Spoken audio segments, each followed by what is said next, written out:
Hello everyone, good morning. এখন বাজছে 12:30।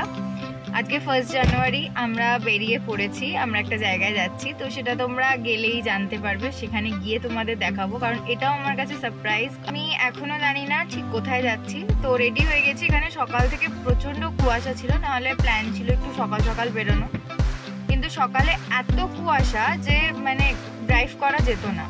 তো ওর জন্য আমরা একটুখানি প্ল্যানটাকে পিছিয়ে দিয়েছি, একটু লেট করে বেরিয়েছি। আর এই যে আমার ছোট হাতনি একদম রেডি যাওয়ার জন্য। তো চলো যাওয়া যাক। আমরা টিফিন করে বেরিয়েছি, সকালবেলাটা টিফিন করেছি, মেয়ের কিছু খাবার দাবার তৈরি করেছি, কারণ যতই যাই হোক ওকে তো আর বাইরের আমি খাবার এখনই খাওয়াতে পারবো না। তো ওর কিছু খাবার দাবার তৈরি করে আমরা একটু টিফিন করে বেরোলাম। তো বাকি যেতে যেতে কথা বলা হবে, তো চলো যাওয়া যাক। আমরা যেখানে থাকি সেখান থেকে যেতে বেশিক্ষণ সময় লাগেনি, মোটামুটি ওই 1-1.5 ঘন্টার মধ্যেই আমরা পৌঁছে গেছিলাম। এটা ওই 50 কিলোমিটারের মধ্যেই ছিল। রাস্তার দুদিকটা না পুরো সবুজ গাছে ভর্তি ছিল। রাজস্থানে আসার আগে আমার ধারণা ছিল না যে এখানে এত গাছ থাকতে পারে। হ্যাঁ, জয়সলমীরে বা পুষ্কর ডেজার্টে তো এত গাছ নেই, কিন্তু জয়পুরটা একদম আলাদা। আর দেখো কত সর্ষে চাষ হয়েছে। আমরা যেখানে গেছিলাম সেটা পুরো পাহাড়ে ঘেরা ছিল, তাই একটা পাহাড় থেকে অন্য পাহাড়ে যাচ্ছিলাম। কি যে ভালো লাগছিল না রাস্তাটা দিয়ে যেতে। গাড়িতে করে এই রাস্তাগুলো দিয়ে যেতে খুবই ভালো লাগে। গিয়ে দেখি সপ্তিক আমাকে সমুদ্রের রাজ হাভেলিতে নিয়ে এসছে। বাইরে থেকে দেখেই তো আমি খুশি হয়ে গেছিলাম। কি অপূর্ব হাভেলিটা! বাইরেটা যেরকম সুন্দর সাজানো গোছানো, কত গাছপালা, কত ধরনের ফুল দিয়ে সাজানো, আর তার সাথে দেয়ালে হাতি, তারপরে নাচ করছে এরকম কিছু পেন্টিং করা ছিল, প্রচুর পুতুলের ছবিও আঁকা ছিল। এটা হচ্ছে হাভেলির রিসেপশন এরিয়া, যেখানে একটা খুব সুন্দর হনুমানজির মূর্তি ছিল। তারপরে হাভেলির ভেতরে গেলাম, যেটা খুব সুন্দর ছিল, যেরকম সুন্দর সাজানো সেরকম সুন্দর আঁকা ছিল। তারপরে দেখো সপ্তিক ডাকছে যে চলো এবার নিচটা না দেখে ওপরে চলো, তাই সিঁড়ি দিয়ে ওপরে ওঠা শুরু করলাম। উপরে উঠতে উঠতে দেখি দেওয়ালে কত আর্টিফ্যাক্টস রাখা। আমি তো অনেকক্ষণ দাঁড়িয়ে সেগুলোকেই বোঝার চেষ্টা করছিলাম, যদিও সেটা আমার সাধ্যের বাইরে, তাও ওই একটু চেষ্টা করা। এত অপূর্ব তো কখনো তো এরকম দেখিনি, তাই খুব ভালো লাগছিল সামনে থেকে দেখে। আর এটা হচ্ছে ফার্স্ট ফ্লোর, যেটাও খুব সুন্দর করে সাজানো গোছানো ছিল। আর তারপরে আমরা গেলাম আমাদের যেখানে রুম ছিল, সেটা হচ্ছে সেকেন্ড ফ্লোরে। আর এটা ছিল একদম ছাদের ওপরে, আর যেখানে 4-5টা ছিল পুরো পাহাড়ে ঘেরা। আমি তো পুরো অবাক হয়ে গেছিলাম, এত অপূর্ব লাগছিল দেখতে যে আমি হাঁ করে তো কিছুক্ষণ তাকিয়েই ছিলাম। আর এই যে দোলনাটা, আর আমাদের রুমটা ছিল একদম ওই 5টাতে, মানে সিঁড়ি থেকে উঠেই ডান দিকটাতে। দেখো এইটা হচ্ছে আমাদের রুম, যেটা ঢুকেই ছিল 2টো চেয়ার, সামনে একটা টি টেবিল, একটা টিভি, আর তার একদম উল্টো দিকে ছিল একটা বেড। দুটো খুব সুন্দর সুন্দর পেন্টিং ছিল। ঘরটা খুব বিশাল বড় ছিল না, কিন্তু খুব সুন্দর সাজানো গোছানো ছিল, আর ফিটফাট ছিল, মানে গেলেই মন খুশি হয়ে যাবে। আর এই যে একটা ছোট্ট ব্যালকনি, যেটা দিয়ে ভিউটা ছিল অপূর্ব। আমি তো সেই ব্যালকনিতে গিয়েও অনেকক্ষণ দাঁড়িয়েছিলাম।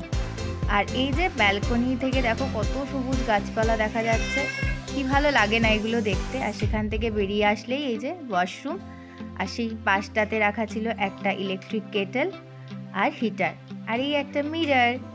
এই যে আমি এখানে একটু হাইও করে দিলাম। তারপর ওখান থেকে নেমে এই সিঁড়ি দিয়ে আমরা যেখানে লাঞ্চ করব বলে ঠিক করেছিলাম সেখানটা যাচ্ছিলাম।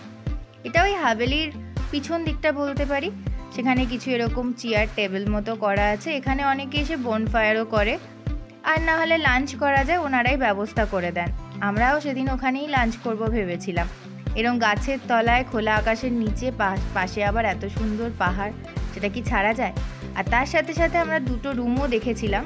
এটা হচ্ছে 102 রুম, যেখান থেকে ঢুকেই 2টো চেয়ার, একটা টি টেবিল, বেড ছিল, এবং বেডে আর উল্টো দিকেই ছিল একটা টিভি, একটা টিভি ক্যাবিনেট, এই যে একটা মিরর, একটা ওয়ার্ড্রপ, আর তার সাথে যেটা আমার খুব ভালো লেগেছিল, এই যে একটা পুচকি মিরর, সেই পুরনো স্টাইলের।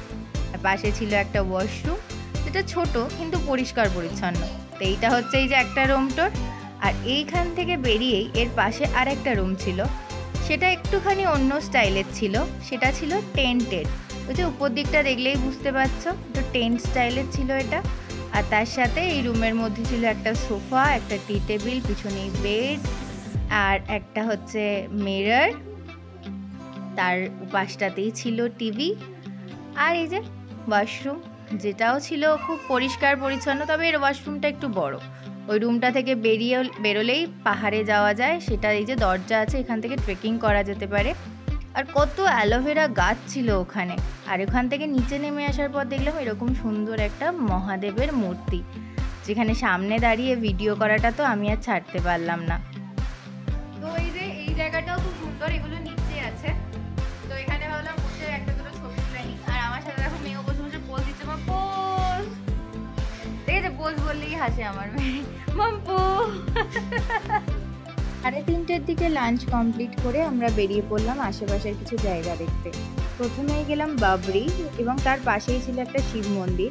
আর এই বাবরিটা হচ্ছে এখানে পুরোনো দিনে রাজারা স্নান করতে আসতো, যেটা প্রচুর ডিপ ছিল এবং এখনো জল আছে।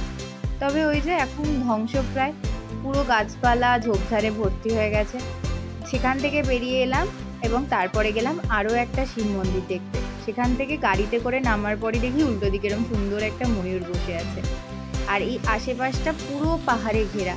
সেখানটা দিয়ে দর্শন করতে গেলাম শিব মন্দিরে। আর এই যে যাওয়ার সময় একটু প্রসাদও কিনে নিয়েছিলাম। পুজো দিতে যাচ্ছি, প্রসাদ না কিনলে কি হয়। আর দেখো এই পাহাড়ে রোদটা পড়তে কি অপূর্ব দেখতে লাগছে না পাহাড়টাকে। এরপরে সোজা চলে গেলাম শিব মন্দিরে। যেতে যেতে দেখি নিচে একটা জায়গায় এরকম দুটো আরও ময়ূর বসে আছে। আর এই গাছটাতে না পুরো টিয়া পাখি ভর্তি ছিল, ক্যামেরাতে সেভাবে আমি ক্যাপচার করতে পারিনি। আর এই যে দূরে প্রচুর হনুমান ছিল এইখানটাতে। আর এই যে বর্ষাকালে না এই জায়গাটা দিয়ে নাকি পুরো মানে উপরে পাহাড়ের ওপরে জলগুলো এখানটা থেকে নেমে আসে। আর ওই যে দূরের যেটা চূড়া দেখা যাচ্ছে ওটাই হচ্ছে মন্দির। আর এই শিব ঠাকুরকেই আমরা প্রণাম করতে গেছিলাম। আর তার পাশে একটা মন্দিরে রাম, সীতা, লক্ষ্মণ, বিষ্ণু ভগবান, বাকি সব ঠাকুরও ছিল। ওখান থেকে বেরিয়ে আমরা গেছিলাম আর একটা হনুমানজির মন্দিরে, যেটা আডা হনুমানজির মন্দির। সেই উপরে যাওয়ার পর না ভিউটা ছিল অসাধারণ, তাই সেখানেও একটু ভিডিও করে নিলাম। আর এই যে হনুমানজি, প্রণাম করে সবার ভালোর জন্য, যাতে সবারই বছরটা খুব ভালো কাটে সেটাই প্রার্থনা জানালাম। আর এই যে মেয়ে না আমার কোলে তখন ঘুমিয়ে গেছিলো, ওই মেয়েকে কোলে নিয়েই অতগুলো সিঁড়ি উঠেছিলাম এই হনুমান মন্দিরে একটুখানি প্রণাম করব বলে। কারণ এটা হচ্ছে বীর হনুমানজির মন্দিরের আদলে তৈরি। আমাদের ড্রাইভার দাদা বলছিল যে হয়তো বীর হনুমানজির মন্দিরে মেয়েকে নিয়ে উঠতে পারবো না, তাই ভাবলাম এইখানেও আমরা প্রণাম করে যাই। বীর হনুমান মন্দিরে, যেটা হচ্ছে এই যে গেট, আর এই যে সিঁড়ি দেখা যাচ্ছে, এই সিঁড়ি দিয়ে ওঠে এই পাহাড়ের একদম উপরে মন্দিরটা। দেখা যায় চারপাশটা পুরো পাহাড়ে ঘেরা।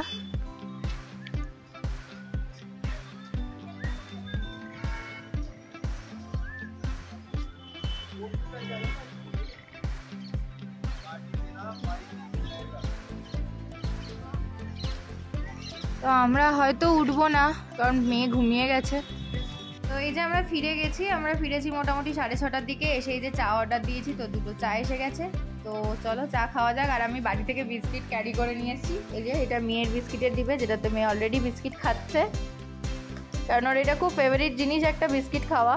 এটা দিলে মোট কথা মোটি চুপ, আর ওর বিস্কিটের ডিবেটা থেকে তো আরোই চুপ। তো চলো আমরাও খেয়ে নিই। এখন তো আর রাতে কোথাও প্ল্যান নেই, আর যা ঠান্ডা বেরোনোরও প্ল্যান নেই। তাও এখন এই যে এইভাবেই আমরা এখন ইভিনিংটা এখানেই কাটাবো, আনন্দ করে মজা করে তিনজন একসাথে গল্প করে। চায়ের সাথে আমরা কি এনেছি? ব্রিটানিয়া ম্যারিগোল্ড, যেটা খেলেই চাঙ্গা হয়। তো চলো টাইম ওয়েস্ট না করে খাওয়া যাক। ও আর যেটা বলা হয়নি, আমরা দুপুরবেলা কি খেয়েছি? দুপুরবেলা খেয়েছি রাইস, মিক্সড ভেজ আর ডাল ফ্রাই। আর তার সাথে ছিল স্যালাড। ভেজ হলো, নিউ ইয়ারে নন ভেজ খেলাম, বাট ভালো ছিল। তো এই যে আমাদের ডিনার, এটা আমার প্লেট, রুটি। আর ওনারা এখানে চিকেন যেহেতু অ্যালাউ নয়, তাই ওনারা ব্যবস্থা করে বাইরে থেকে আনিয়ে দিয়েছে, এরকমভাবে কন্টেনারে করে দিয়ে গেছে। আর তার সাথে এই যে স্যালাড, আর এটা শক্তি কিছু।